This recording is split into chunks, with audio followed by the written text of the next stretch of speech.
দেশের সাথে দেশের জনগণের সাথে তো তারা লড়াই করছে না, সেটা তো পরিষ্কার। টাকা দিয়ে ব্যবসায় টাকা লাগিয়েছে, বসেই থাকবে। আমরা মানুষের স্বার্থে দেশের স্বার্থে আমাদের কিছুটা ভাইজান দেশের স্বার্থে দেশের জনগণের স্বার্থে রাজনীতির ময়দানে এসেছে। আমাদের তিনি তার লড়াই সংগ্রাম সংবিধানকে সামনে রেখে চলবে, এটাই স্বাভাবিক।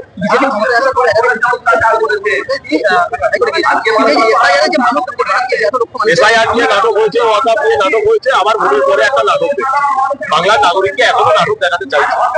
এই যে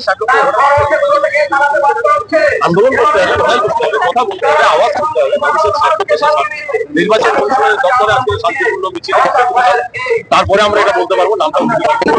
আশা করছি সংবিধান মোতাবেক দেশের নাগরিক, বাঙালি নাগরিক, স্বাধীনতা সংগ্রামী ঘরে সন্তান বিরোধী দলেরা কি করছে সেটা তাদের চিন্তাধারা, তাদের সঙ্গে তাদের বিষয়, সেটা নিয়ে তো আমরা বলতে পারি না। ভোট ব্যাংকের জন্য একসময় এটা তো আমরা আগেও বলেছি যে ভোট ব্যাংকের রাজনীতি আমরা করি না। আমরা হারলেও আছি, জিতলেও আছি, একজনকে পাঠিয়েছে, একজনই বাপের বেটা পাঠিয়ে দিচ্ছে। আর বাংলার আরো হাজার হাজার যুব সমাজ নাগরিক তারাও রাস্তায় নামছে।